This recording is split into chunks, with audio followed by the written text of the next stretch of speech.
Hello, and welcome to another episode of the Leadership Liner Notes. This is Sean Gaylord, and I am coming to you with another perspective and insight on how music and leadership and education all kind of come together in an amazing crossroads. And I want to share with you an album that has been celebrated recently with a large deluxe box set that has been nominated for a Grammy Award for Best Historic Record. I'm talking about the debut of Nick Drake's Five Leaves Left. If you're watching the video portion of this podcast, you see that I am holding up a copy of said album, and it is truly a stunning debut. It is a stunning record. It has appeared over the years on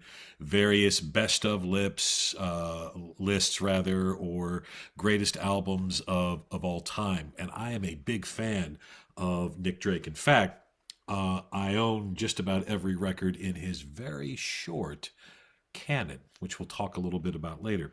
And this particular album I was listening to a couple of weeks ago, just for some quiet, reflective listening, because his music is very quiet and sensitive and introspective, and it really does set the tone for reflection. And it got me into reflecting on how leaders deal with a lot of unseen appreciation. And I want to talk a little bit about this in relation to Nick Drake. Nick Drake was a really a kind of a brilliant flashing gleam of light in music. In his lifetime, none of his albums charted on any kind of album or singles chart.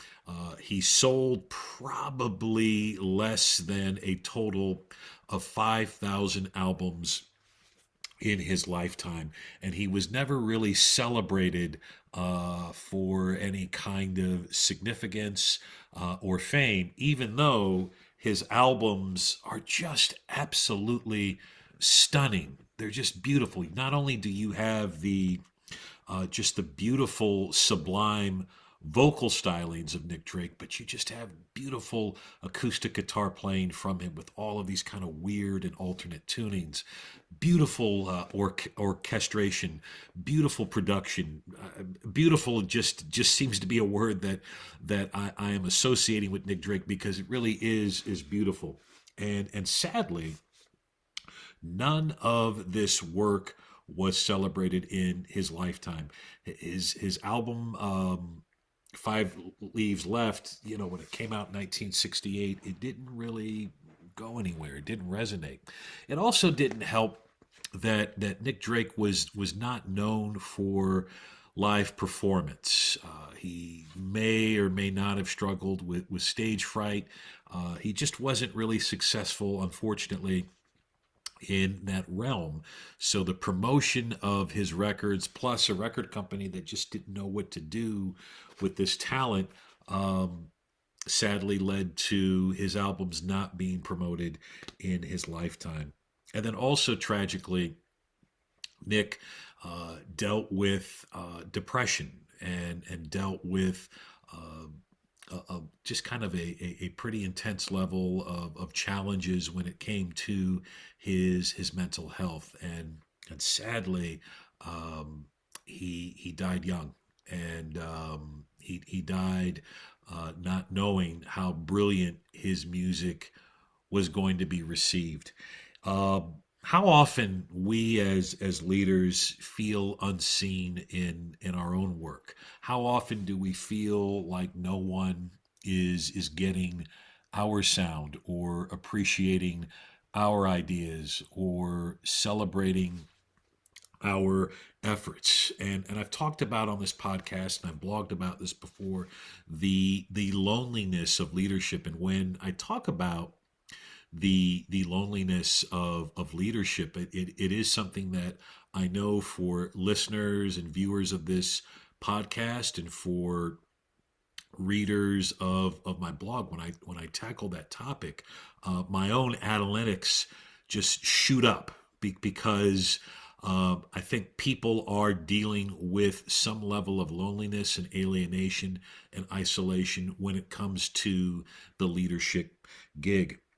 You know, there are times, and we've all been there, when the feedback that we receive is not always positive. There are times when the ideas that we share don't resonate. There are times when the collaborations that we want to see steward don't happen. And very often there's this loneliness, there's this malaise that comes with this loneliness of leadership. I've been there. I've been there, you know, on the receiving end of negative feedback. I've been there on the receiving end of negative survey scores when it comes to my leadership. And again, those things can hurt. We're human. We're vulnerable, and they do kind of resonate in a tough way. We often hear what's wrong more than what's right as leaders, and we are given problems and situations in which we have to create solutions immediately. Sometimes that immediacy stymies the reflection, stymies the pause that we have to do as leaders. And it's tough and it's difficult. Not to say that leadership is always lonely, not to say that leadership is always hard. It's just those are the things that come with the territory. Those are the things that come with the gig. And I think it's important when we hit those moments of loneliness, when we hit those moments when we are feeling like the character in the Tom Hanks movie Castaway, when we feel alone on that desert island. It's important that we take some time to sit still. It's important to take some time to reflect and to recognize that sometimes our impact is going to be unseen. Sometimes the things that we do behind the scenes will not be celebrated or even known. And sometimes we have to shift, as hard as it is, from that external validation to some internal grounding.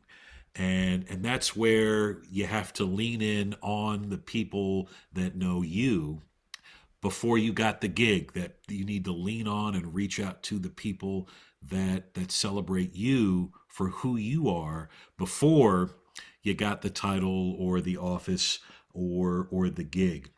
And it's important that we practice mindfulness, that we practice gratitude. Those practices can help us as leaders connect back to our core, connect back to our why, connect back to our active progress and practice of serving others and creating a positive impact for others. Now, the thing about Nick Drake to remember is that even though his albums like Five Leaves Left, Brighter Later, Pink Moon were not celebrated in his lifetime, it wasn't until after he passed that his work was recognized and celebrated as being influential and inspirational. In 1999, Volkswagen was promoting its new car line at the time, the Cabrio. I don't know if you remember that. And they used the title track of Pink Moon as the soundtrack for a really powerful commercial. In fact, I put it on my blog site a couple of weeks ago if you want to check out the link to that. And it was then that people began to take notice of Nick Drake's ethereal, sublime music, and his albums were reissued, and his work was recognized as being genius. Sometimes those ideas that we have, sometimes those leadership moves that we have initially aren't always going to resonate or soar into the stratosphere. But we have to have faith, and we have to have the belief that our leadership soundtrack, our leadership songs, our ideas, our thoughts, our dreams are going to ripple and resonate.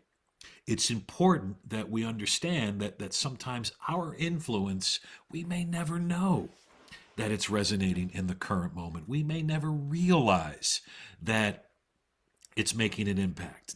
That's just the gig.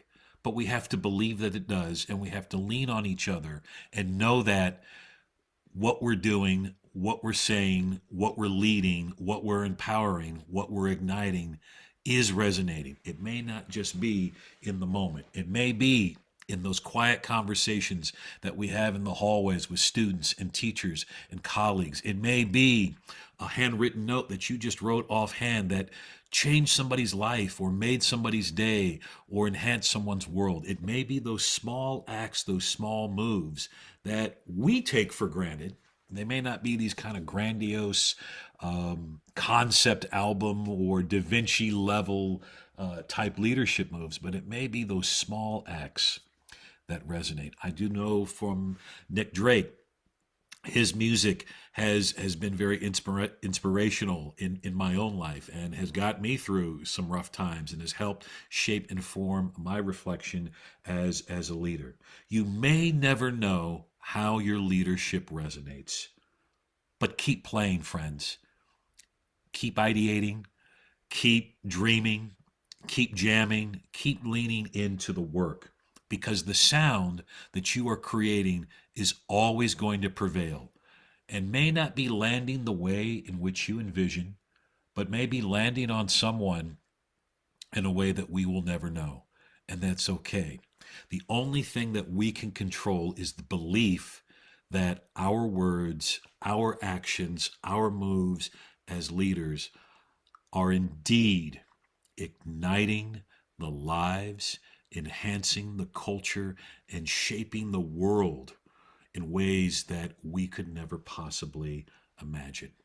And so, with that said, don't forget to share with the world your dreams, your ideas, your visions, and know that the world needs them and you help make the world a better place. This is Sean Gaylord with some leadership riffs for Leadership Liner Notes. Thank you so much for tuning in.